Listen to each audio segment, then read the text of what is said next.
together today, but I'm so pleased to hand over to him to lead you through day 2. But I want to say I hope you keep the enthusiasm going. We had some fantastic sessions yesterday. We started with Damien and Majid, and they talked about Saudi taking the seat in the global entertainment industry and how Riyadh's entertainment across the kingdom. And we talked about concepts that are coming to life, how that works in the world of investment, and how it works in the world of S-1. And Damien, if you were lucky enough to see him speak yesterday, talked about 150 attractions that are happening, which is absolutely in this market. And then we moved on to Youthful Insights, where we heard from a great panel about a youthful insight on what's happening in the world of entertainment. I think, we're conscious that it's such a young market. Saudi Arabia is such a young market, and there's so many youthful participants in the market of our entertainment. It was great to hear yesterday from that panel on how they're doing that, whether that's from Qiddiya, whether that's from Al Ula, or from wider across the kingdom. And then we moved on to talk about storytelling, with the fusion of entertainment, what's happening, how do we build storytelling, technology and creativity into the attractions. And we had a great conversation with our panelists where we talked about how can we put Saudi entertainment, how can we build Saudi's culture into the entertainment that we're bringing. So if you were lucky enough to join, that was one of our great sessions. And then we moved to talk about investment and what does that look like between local investment and worldwide brands, bringing worldwide brands to Saudi Arabia. We heard from some great panelists and some great attractions across Cellar and Boulevard World and how they've brought big names into the Saudi market, how that's launched successfully and how they're working with them as a relationship. And one of the key takeaways from that session was long-term partnerships. How do long-term partnerships work for us? How does it ensure that we don't just do it for a year or for a few months or for a short term, but we talked about 25, 30 years and took a dive into the future for what's coming next. We then heard from our food and beverage team, from Jan, Jason and JP. They talked about food and beverage jobs, and I think we sort of conscious of what does that food and beverage industry look like, where's it going next in Saudi Arabia. It's something that's so important to this market and something that we're building to our attractions.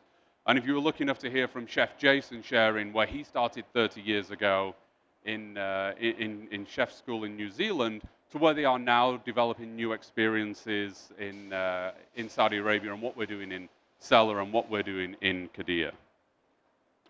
We then had Hind moderating a fantastic session of Milton, Olivia, Vivian and James, and they talked about the education odyssey in theme parks and where does that go. It was again another great session. And I think a common theme that we've carried throughout the Expo and will continue today, education and development. And then we wrapped up with breaking barriers. We talked about disability in attractions. How can we make our attractions more accessible? And we had a real wide range there, whether it's an attraction today that's open, operational, and perhaps we already has visitors and has had visitors for 10, 15 years. What can you do on those attractions? Through to hearing with Carl on SeaWorld, how can we make that more accessible? And how did they make SeaWorld more accessible as they developed it in the last couple of years? And then looked at what's next. How do we make parks more accessible? How do we make more attractions more accessible? Stephen had a great statistic that 80% of guests with disabilities will research your attraction before they visit. If they don't have enough information to enjoy or to plan their visit, they simply won't come, which was a fascinating statistic and something we should all be aware of. We were really pleased yesterday to hear from some great speakers and to wrap up some fantastic educational sessions. And I know that today is going to be exactly the same. And I leave you in the hands of a great moderator, and I will pass you back to Hind. Thank you so much. All right, Assalamu alaikum. Good afternoon. How are we doing today? All right. Okay, so it's not just me that's feeling a little queasy. If you cannot hear myself or anybody from the microphones later on, please do let us know so we can help and support with our tech. All right? My name is Hind Galadari. I come from the UAE, and I am the Deputy General Manager for Warner Brothers World in Abu Dhabi. Thank you. I would like to introduce you for a day full of thrill, adventure, but everything else that comes along to making it possible for our visitors. So we're going to be touching base in the realm of safety, security, Sustainability is another key element that we'll be going over. And then we go into the human touch. And we talk about women in this region. We talk about women in this industry, right? How, like myself, we're breaking and shattering ceilings right now, right? And then we'll go a little in depth on employee retention, touch base on immersive experiences and what the future holds for these type of technologies and these type of storytelling. And then last but not least, we'll also talk about what makes all this possible, what we really end up looking for, and that's balancing the books, right? Not the favorite of subjects, but the very most important of them, because without the money, we can't really advance or enhance ourselves where we want to be going. That's a bit of a sum up. I don't want to be taking too much of your time since we've already taken it in. So I would like to start and welcome our first team of panel. I say team because it's a big one, guys. We're going to be going over security, and that's with a panel of 5 speakers, all of them very outstanding. I'd like them to please come onto the stage with me. I welcome Alex Schrott, the head of Water Parks Global and Amusement TUV Sud, followed by Ali Hussein, the founder of Husak Adventures, Carl Schmidt, the senior operations managers for SeaWorld Abu Dhabi, Neil Dwyer, back up onto the stage again as the VP or the Vice President for Operation Six Flags Qiddiya. And last but never the least, Wes Long, President of Starguard Elite. Welcome, guys. And of all people, I am your moderator today. If you're joining us onto our session or most of your summits, you'll be hearing a lot from me as well. Let's get started.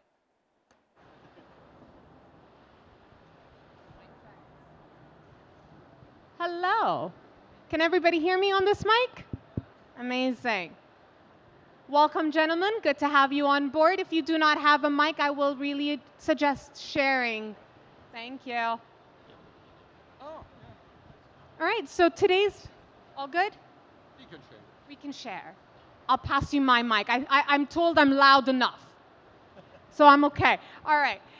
Our panel today is about securing the thrill, unveiling all the innovations for safety in entertainment and attractions. We can't get anybody on any of our rides or any of our attractions without being completely safe and secure. And this will be a discussion that goes over water parks, theme parks, attractions, but also sports excursions with Ali over here. Each of our speakers come with a wealth of information, a wealth of experience. Alex brings over 25 years of leadership and industry expertise to his role with a background spanning engineering and diverse international career experience in Germany, Belgium, Canada, and Dubai, right? You've got strong intercultural competencies, adaptability to different business environment, and you are currently an active member of industry committees, and you've contributed to numerous valuable amusements and water parks across the region. Ali, it was a very interesting story, I must say myself. Ali transitioned from a career as a petroleum exploration engineer to founding Husak, an adventure tourism company, in 2013. Over 12 years, Husak expanded from a garage-based business or operation in Oman to the largest adventure tourism activator in Arabia, operating in all Oman, UAE, and Saudi. Husak prioritizes safety, conservation, and education, collaborating with government bodies and academic institutions while bringing the first in the region to be certified with the ISO Adventure Safety Management Systems. Congratulations. Carl has over 20 years in the leisure industry, working in the public, private, and nonprofit sectors throughout the US and the Middle East. Your experience encompasses a diverse array of parks and leisure facilities, which include theme parks, water parks, FECs, and other attractions. Your work experience include park strategy and development operations, special events, and a focus on pre-opening, retrenchment strategy, and compliance. Neil is an experienced leader in the theme park industry, joined Six Flags Qiddiya in 2021 with over 2 decades of expertise across global properties. His career highlights include collaborations with entertainment giants like Nickelodeon and Disney, emphasizing safety, service, and excellence in guest experiences. Neil's industry influence extends to his involvement with IAPA, earning prestigious certifications and serving on the board of directors, which, by the way, very much congratulations on that, while also pursuing further education with a doctorate in business administration, focusing on crisis management. I could be a good case study, just saying. Wes, I always leave you to the last, but you're never the least in this panel. Wes Long is president of Stargard Elite, a leading aquatic safety firm providing training programs and consulting services to over 400 organizations in 29 countries. Prior to SGE, Wes has worked off many iconic resorts and water parks, including Walt Disney World and the grand opening of Atlantis, the Palm Dubai. Wes serves currently in numerous industry committees, including the World Water Park Association's Board of Directors. Welcome, gentlemen. I hope I did not talk your ears off so far, right? I'd like to get us all dive into this real quick and start off with anybody on this floor to please contribute and let us know how can there be a balance between the risk and safety, right, and be maintained within the parks, within the water parks, and overall sports adventures, offering thrill-seeking experiences. A lot of times when you put safety into this, you're killing a lot of that excitement, a lot of that adrenaline. How do we balance this? Well, maybe I can start. I think you're right. It's exactly that, Hind. It's a balance. There's two aspects to this. Firstly, I think we as operators go to work every day, and safety is in the mind, right? It's in the back of your mind. But you can't become paralyzed by thinking safety, safety, safety, safety all day long. Yes, it should be in everything that you do. But ultimately, we're selling thrilling experiences. We're taking people, we're turning them upside down, we're sending them hundreds of miles an hour. You're about to build a world record beating coaster maybe that's going to be the tallest, fastest, longest. But you're doing all these things and you've got to accept that you're providing entertainment and you're doing things outside of people's normal comfort. But the second thing, turn it around and think about the guest. When you go to a park and I sell you a ticket, you're not selling a ticket so you can stand in a line or you can sit on a sofa. I'm selling you a ticket so I can put you on those rides. But the guest has an expectation. You sort of enter into this psychological contract with of trust with the park provider. I'm going to this theme park. I want to be terrified, but you better keep me safe. And if you put that psychological contract at risk, then this is where relationships can really get broken down. So exactly what you started with. It's a balance. Fair enough. Wes, would you like to contribute? Yeah, sure. I think whenever you're tasked with the idea of how do we involve safety with a thrill experience, we always want to understand the guest experience. There's a vision, right? We come out initially, we say, this is the experience we want. We're like, okay, we understand the experience. On the other side, what are these safety objectives? What are the regulations? What are the standards? All these things that we're going to be evaluated against. And we say, okay, how do we make this bridge? What are ways we can encapsulate that guest experience while still meeting all of these? And sometimes you got to be the bad guy, right? You got to come in and say, guys, we can't do this. But generally speaking, if you're creative and flexible, and I just think one of the things you got to do is you got to look at every property as unique. You can't sit there and say, oh, this worked over here, let's do that there, and using Dubai as an example, properties that are sometimes just a few kilometers away would do things very differently while achieving the same standard, and that's okay. All right. On the note of safety, and Ali, I'm coming to you right now, can you give us some examples of innovative safety measures that have been successfully implemented in extreme sports and adventure tourism? So this is a good question, Hind, but as you all know that we work in the outdoors. So it's a completely different, industry than when it comes to parks. They both give the thrill. At the end of the day, we're all seeking the thrill. Now, as you go into the outdoors, the safety measures or the way we think about safety or the risk, so the moment you say I'm going to go on an adventure, adventure is associated with risk. I'm actually starting with answering the first question. And I'm going to go into the second question. And then now it's like, okay, well, I'm going to put this person in a risky situation. And I've gone from this is the risk. And when you're in the outdoors, you're just now trying to eliminate and reduce. Can you reduce it to zero? Probably not, because not everything is under your control. You know, when you are in a canyon, when you are in a cave, when you are in, you know, one of those situations that, to create that situation, it was an earthquake, it was a shock event, it was a flood. You know, so these places are already were created because of these, let's say, you know, shocking event to the earth. Now, it happens that those places are the beautiful places that humans wants to go and see, yeah? So when we think about it from the outdoors, we're mainly thinking of how can we reduce the risk. People already going on an adventure. You know, this is not we're not in the comfort adventure,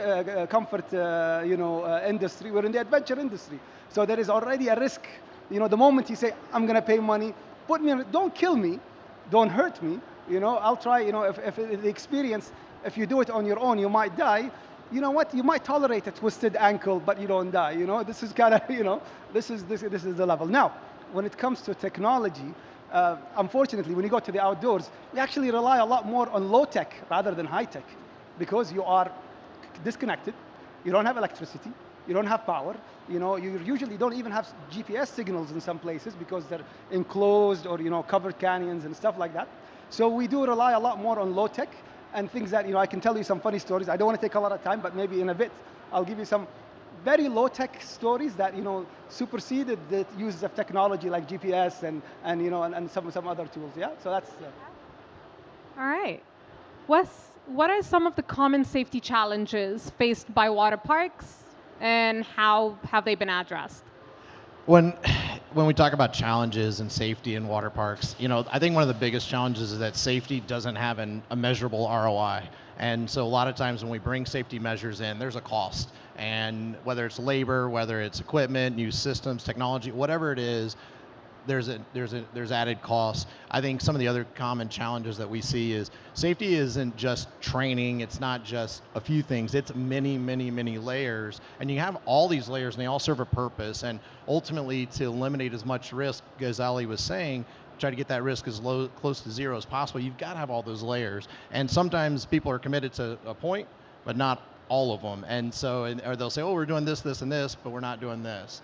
You know, and then I think the other thing that comes to mind is safety's boring sometimes, right? It's easy to go and make a wall. Here's a billboard of rules, and everyone got it, right? But the reality is you got to find a way to still make it engaging and fun.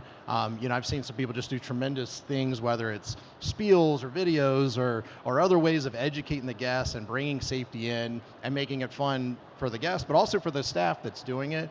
You know, I think it's just there's a lot of challenges there that evolve, but there are solutions to all of them.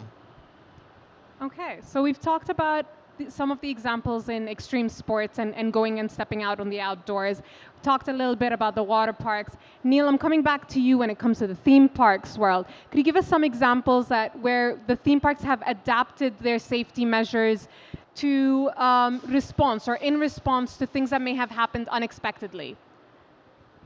Yeah, I think when we talk safety and we're talking anything that can happen in parks, I think what you tend to find is a lot of operational risk assessment, a lot of things that we've seen on rides, a lot of things that we've seen on attractions come by experience. You know, today if I'm starting a new park, which I am, there's no handbook out there. There's no guide that tells me you have to do this, you should consider this, you should consider this.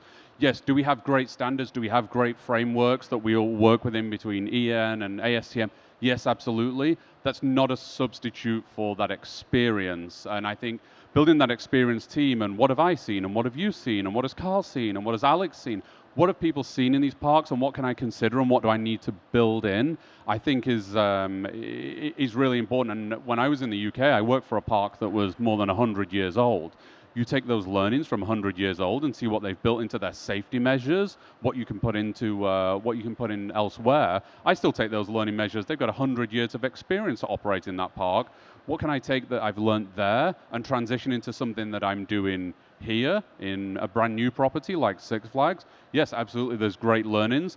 There's great learnings on what we should do. There's also great learnings as we evolve. You look how attractions have evolved in the last 5, 10, 15, 20 years that we don't do anymore and that we shouldn't do anymore. You know, we used to, it was pretty common where I worked. We worked on rides that had no restraints. You didn't need a restraint because no one was going to be ejected. We now know that guest behavior, they're probably going to stand up or they're going to misbehave. So should we build a restraint in there? Absolutely. And we've learned that from from our experience, from dealing with our problems, and unfortunately from some bad incidents that we've all been part of. Thank you. Well, we've heard from our operators. I'd like to touch base with our inspectors right now. Alex, can you tell me what are the collaborative efforts that exist between the adventure experience providers, the water park operators, the theme park operators, along with tech companies, safety regulators, and inspectors like yourself? A big difference is essentially in the kind of a park. Also a theme park with a roller coaster, modern initial approval process like you. The tech is so good, meanwhile, that we don't have a lot of high-tech risks. Because this is high-tech, we can control a lot of risks. Then we go to water parks, adventure parks, it gets a little bit more tricky. And there is the collaboration between inspection body, regulations and standards more and more important, because here is about operations, here's about user misbehavior, here's about how can I with low tech manage my risks, and how can I anyway accept that I have a risk? Because we are talking about always in this area of the world with accepting no risks, but essentially each step in a water park, in a theme park, or in a dry park is a risk for everybody. So that's why we do a risk assessment. If we wouldn't have risks, we wouldn't do a risk assessment, right? So as we assess the risk, and there's where the collaboration starts essentially between an inspection body, regulators and operators, where you say, okay, let's look together at the risks, what we have essentially, and not look just at standards or on regulations, because if you go just bureaucratic and standards regulations and do so, say, okay, I have here the right height, that's good, done. More important is actually really to assess the situation on the right, do a proper risk assessment. A proper aura is way more important nowadays, because 70 to 80% of all accidents happen in parks actually because of operational and use risks, right? Not on technical risks. That's why especially in an initial approval process for a new park, it's very important to be involved in all tests, in all customizations, and in establishing operational procedures as well. And I think to work on a more, not on an inspector level, but more on a collaborative level is way more healthy and moving forward than just saying what's not working, but proposing as well solutions which could be working and go over the humps of reducing risks to a minimum level. Thank you. Ali, you touched base on this very briefly earlier about technology. You know, we're not necessarily looking at high-tech, maybe we're looking at low-tech solutions, right? What are some technologies and innovations that are being implemented in the experiences that you are providing, right, to enhance safety without compromising that thrill factor or that fun? I mean, okay, maybe I guess I'll think about it from I'm going to give you the low-tech technology that we use, which is, it's a funny technology, not a funny technology, but, you know, but then when you talk about technology right now, ability to track people, you know, ability to track people live through in-reach devices and through satellite, doesn't work all the time. It works when you're exposed. That allowed us, if you have a central command, watch exactly where people are moving, where vehicles are moving, where, you know, if people stop for a while, if you have a group of people walking through an area, and then all of a sudden that group stopped for 20 minutes, 30 minutes, for whatever, and they could not reach you, you can still now go out there, send a crew, send a drone to just see what's happening. Sometimes they're too deep that, you know, going there physically might take time. So what you end up taking is taking a drone, send a drone across, film them, watch out. They can even write a letter, they could write on a note to the drone what's going on with them. So the guide will have papers and pen, and he said, I need help. Something is wrong. Send somebody to help me. So this is, you know, the availability of technology allowed us to push the limits, go to further places, and maybe, you know, constantly push more, yeah? On the low tech, you know, this is one of the funny stories. We spent in Al-Ula, you know, we were doing some mapping in some of the slot canyons area, in Shar'an area. And that area is, you know, if I show you an aerial footage of it, it's slot canyons in a way where it's like a maze, yeah? You cannot see anything. And you can walk through them, but you really don't know where you are.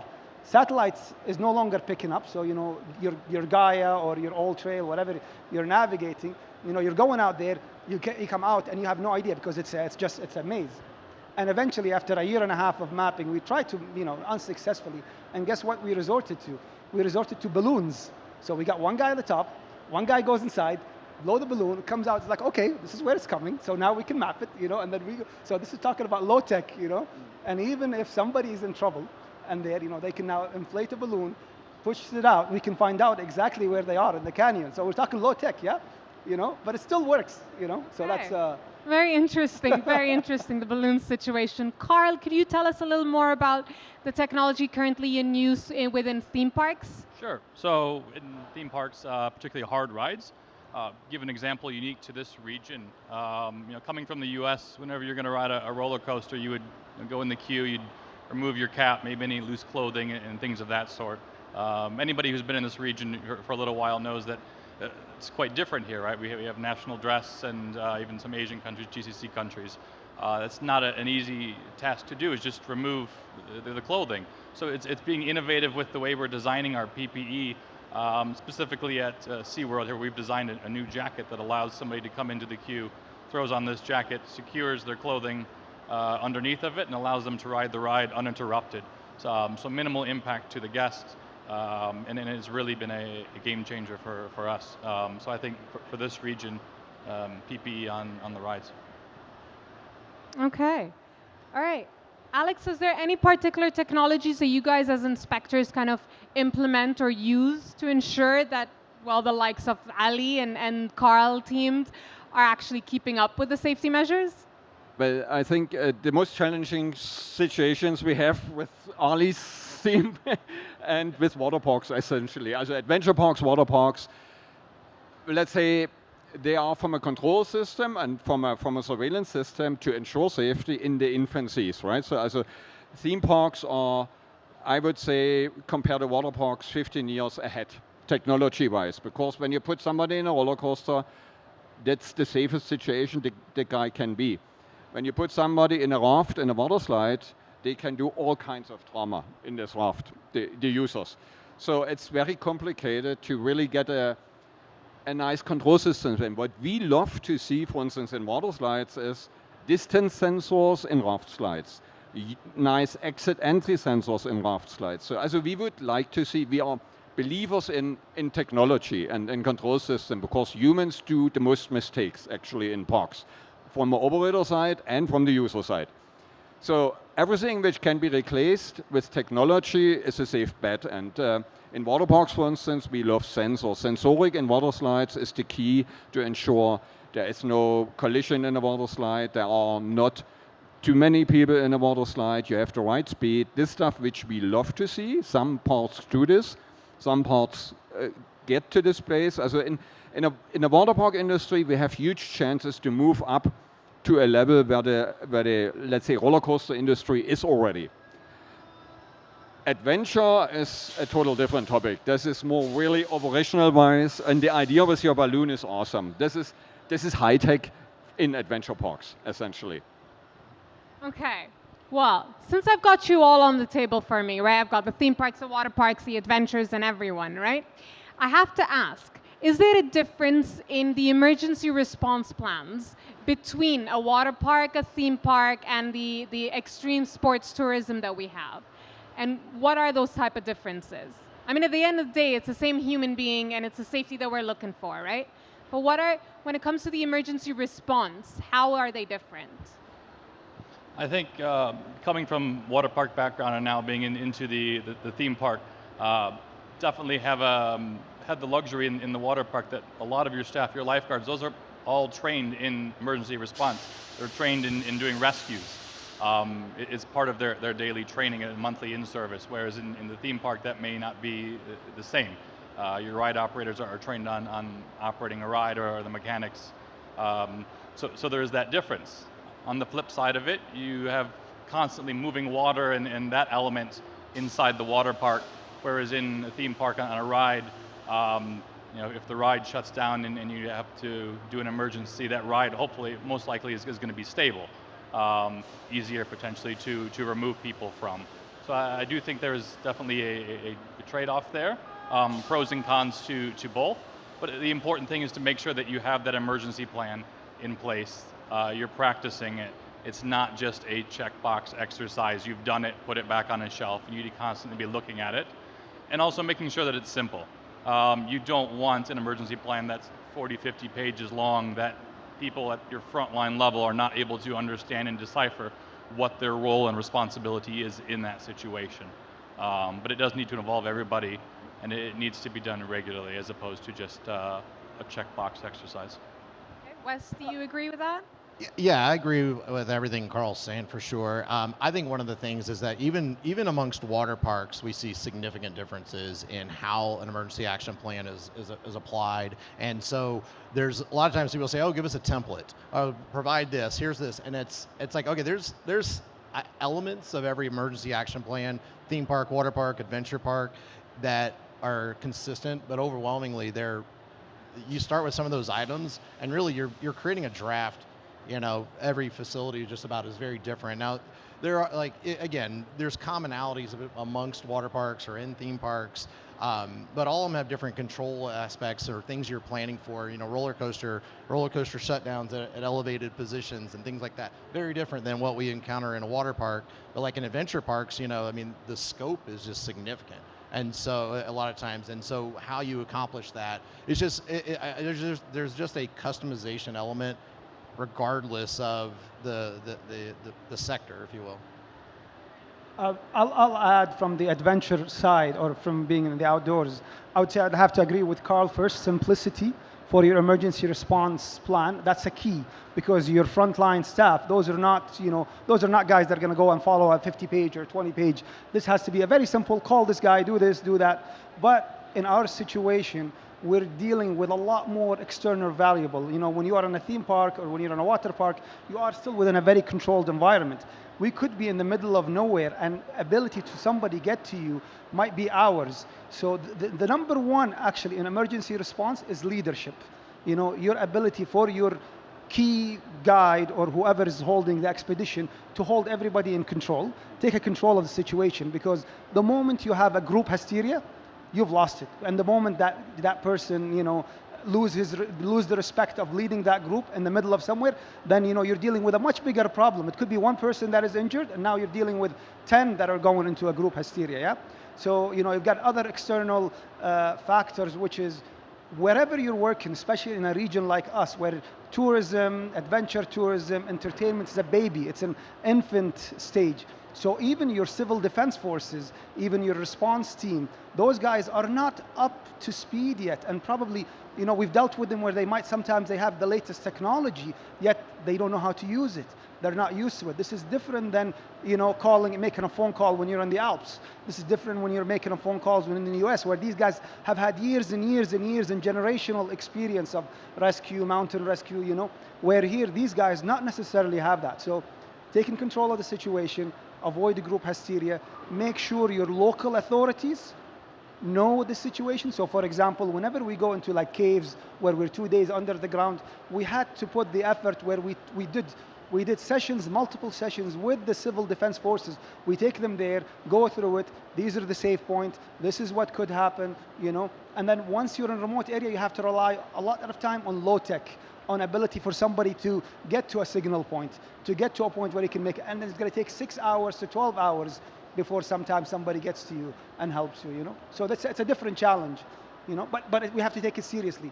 And that's why we cannot do commercialized 1,000 people an hour. This is small excursion, scalable, but in folds, not in, that's a...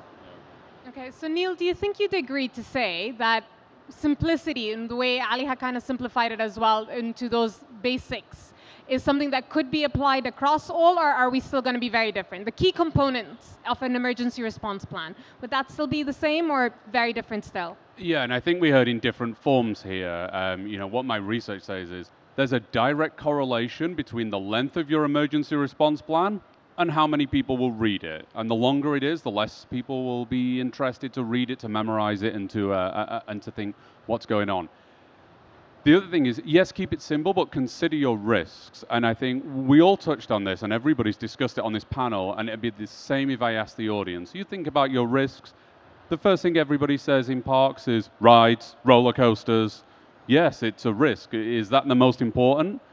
I see my attractions team sat in the second row. It is the most important. Make sure you consider it. But when we talk about it seriously, could we have an incident on a roller coaster and perhaps injure 14 and 16 or 18 people?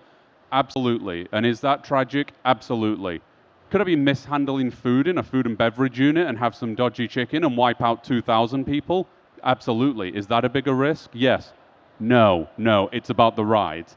So yes, there's an element of simplicity, and there's about finding that balance. And you've got to split it into two aspects.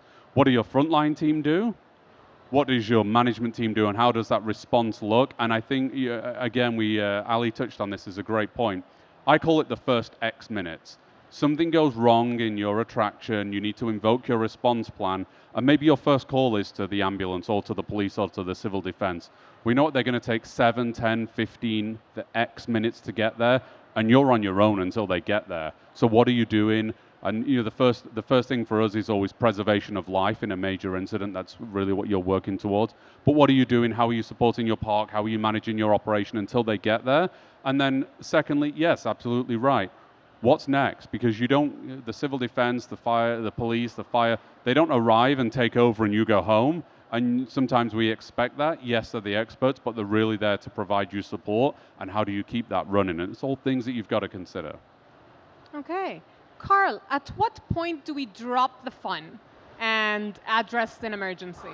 A lot of times we go on with our signage, our information, even our PAs, our public announcements are going to be very friendly, very themed, especially in theme parks, right? So people don't panic. So there's a calm, there's a sense of calm, and we're still trying to stick to the story. But in case of an emergency, when do I drop this? When does this stop? Do I actually ever drop it? I wouldn't say that you drop it. Maybe you tempo it a bit, but I definitely, in any type of an emergency situation, or if I have to do a ride evacuation, my goal is obviously, one is to get them out quickly and safely, but I also want to keep people calm and reassured. And part of that is the team that you have that conducts that evacuation in that emergency. It involve multiple departments. It'll involve your ride operators, perhaps your maintenance team.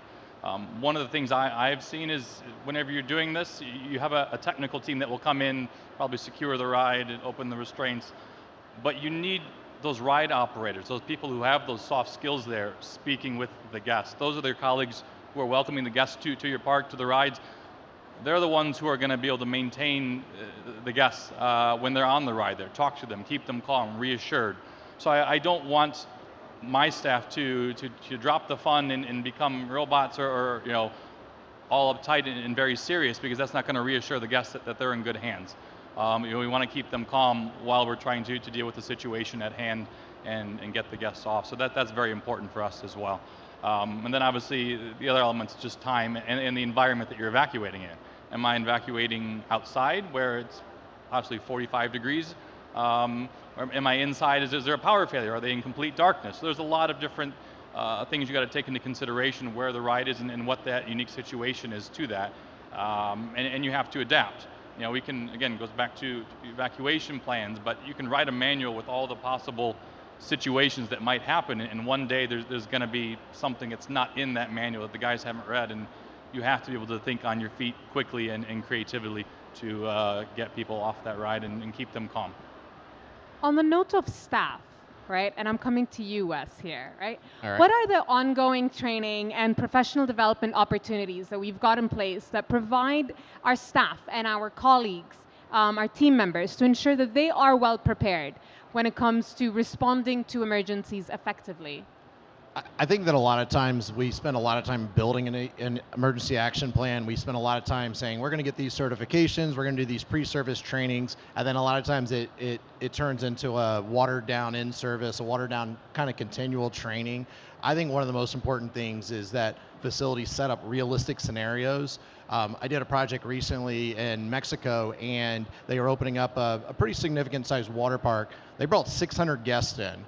A lot of them were staff, and they brought their families in. It was kind of a bit of a soft opening, but over a 5-hour period, they simulated 6 different emergencies. So the staff had no idea, and all of a sudden they had to clear the park, and they had to actually perform everything during that time. But the guests knew, okay, there are going to be random things happening. And I think doing those realistic types of trainings and not just, oh, hey, there's a scenario here, they're here, go rescue, because the timelines are and the guest behaviors and it gives the individuals that are performing the evacuations, the emergency action plan, they're doing those things, it gives them confidence in the real situation to understand what it's really like in terms of, like he was saying, the soft skills, communicating to the guests, you know, the timelines, the you know, how long is it going to take EMS to get here, or, you know, first responders or whoever it is that's coming.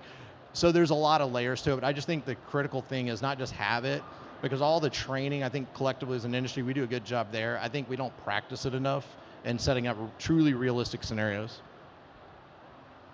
Neil, what about you? Do you have any training opportunity? I mean, since your team is around, maybe we won't discuss this on the floor, but let's go a little bit. What are some of the development opportunities that we have in place for responding to emergencies?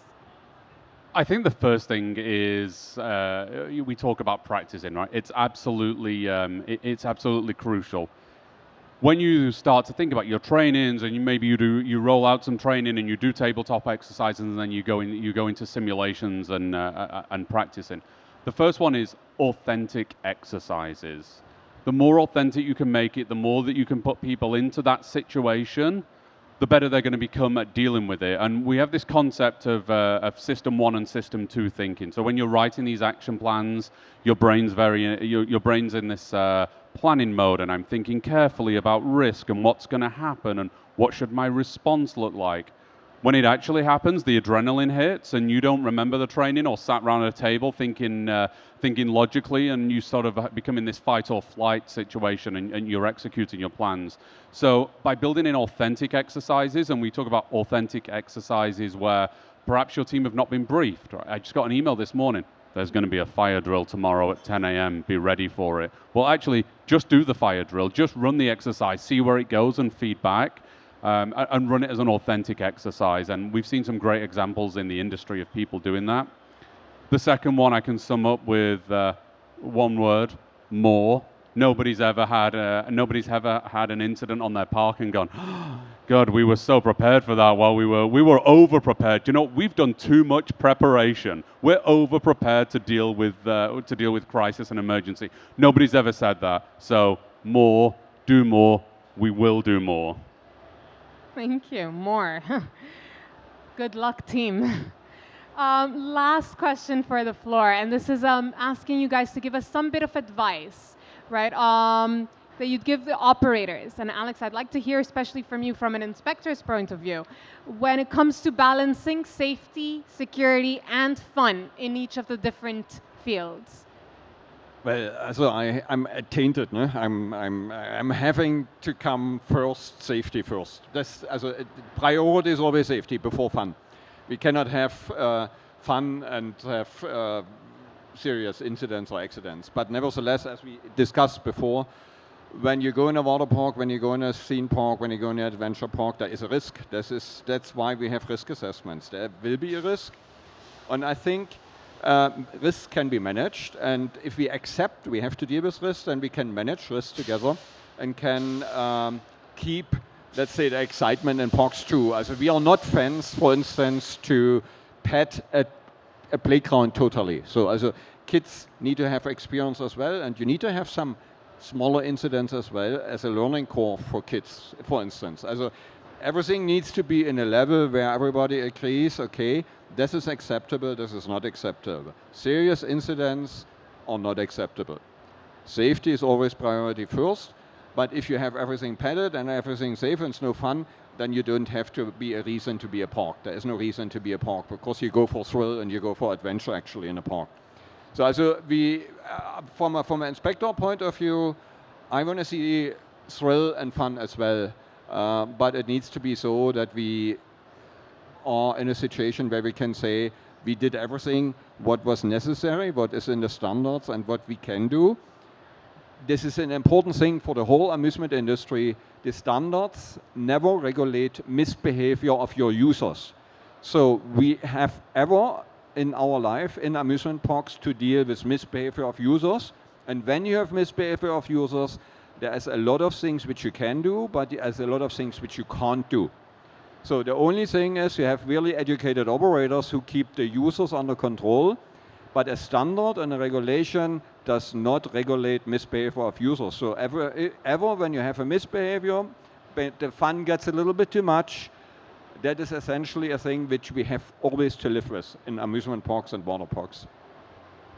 Ali, what advice would you give from your field? I would say, I mean, I have to agree everything that, said here, but safety should be at the top priority of the culture of tourism. You could take a country, a group of people, investors, 10 years to build a destination, and it takes one operator that kills somebody and destroy the whole destination. He doesn't just destroy his company, he destroys the reputation of a country, of a whole industry in that area. And we've seen that model happened in New Zealand, and how, at the beginning when they were unsafe, countries didn't let their citizens to go to New Zealand until they invested in it, turned it around, and it became a major industry, a backbone to the New Zealand GDP that comes from adventure tourism. So I know it's boring, I know it doesn't make money, I know it doesn't, it's not the cool thing, but safety should be in your blood as an operator. Whether you're doing a theme park, whether you're doing a water park, whether you're a small operator, it should be at the top of your pyramid. That's my advice. Safety saves lives, right? Not make money, but it definitely saves lives. Wes, what about your advice? I think one of the things, being in the United States, we like to sue each other a lot, and so being in a very litigious environment, a buzzword for us has been defensibility. But it's that when you always want to be fun. Obviously, safety is important, but just think about, are the actions I'm doing today, if they were scrutinized later, how I'm running my business, how I'm managing my checklist, my procedures, training, everything, all these safe, would I be able to defend it later? Would I be able to stand behind my actions and feel confident that I've done everything reasonably expected to have a safe facility, a safe environment? And if you can't, then obviously you need to go back to the drawing board and say, all right, we need to make some changes. But that's a buzzword that we use a lot on the other side of the planet, and but it does parlay to all markets. All right, Carl? I think everybody's said it really good. At this point, doesn't leave me a lot to talk on. I'll just leave it with a sentence in that if you have a safe and secure park, it doesn't mean that you can't have a fun and enjoyable experience. I think there's this idea out there that if we're being safe and we're being secure, that somehow it sucks the enjoyment out of the job or out of the guest experience, and that's not the case. Neil? Yeah, I think I echo what these guys say. Let's remember that it's a balance, right? That we're going to make exceptional experiences. No one's going to have a great experience if they come to an unsafe park. That's a given. Just don't let it become a debilitating factor. Don't turn up to work in the morning, I need to do risk assessments. No, you're here to provide guest experience. You're here to do it in a safe way. Absolutely. Sort of summarize as well and say, yes, it takes precedence. Yes, we take guest experience important. I sort of summarize it with my team. It's okay to upset a guest to keep safety happy. It's never okay to upset safety to keep a guest happy. Keep it simple, keep that at the front of your team's mind, and everything else will follow naturally. Okay, what I'm understanding, if there's no risk assessment to it, there's a waiver form to sign, right? No? Maybe. All right. I'm going to open the floor for a couple of questions. We're running a little short on time, so we'll take in 2 questions if there is any. Anybody up for a question? Do we have a mic that floats by any chance? Right over there to the gentleman.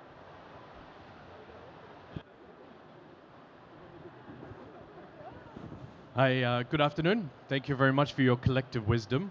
Adam from the Hero Experiences Group. Several years ago, we implemented a very data-driven safety culture with some very sophisticated software.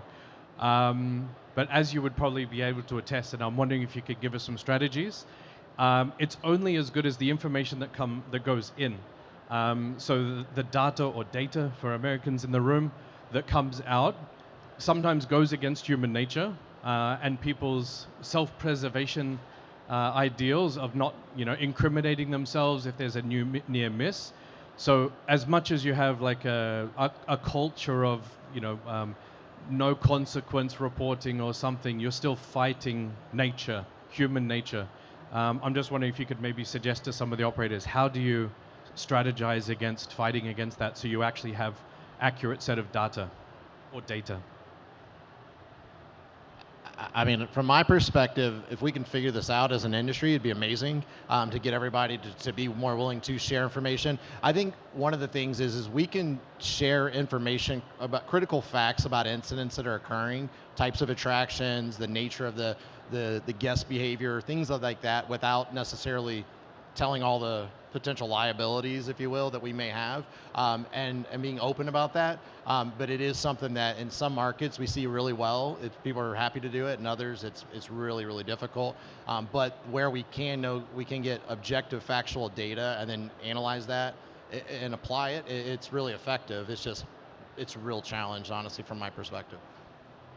I think I would probably add to that. You guys know the Swiss cheese model, right? You line enough pieces of Swiss cheese and sometimes the hole goes through, but the layers of cheese are your sort of insulation. Multi-layered safety approach. You're absolutely right. I think in terms of attractions and where we are, and when I look at parks, we've pretty much engineered out all the risks, right? We're working with some of these bodies, and where we look at the European standards, which Alex obviously a big part of. The accidents of 40, 50 years ago of mechanical failure and control systems that don't work as intended, say they don't happen, but they're pretty much engineered out. The risk is people, whether it's your guests or whether it's your staff not following that. So how are you taking that multi-layered approach to ensure that not one person can make a mistake, that you don't have one hole in that model that falls through? Take that multi-layered approach to safety. All right. This sums up our round and our session, our panel discussion. I hope you guys enjoyed this great source of panels. If you guys have any more questions, you can reach out to any of these speakers who'd love to talk to you afterwards. Thank you very much for your time.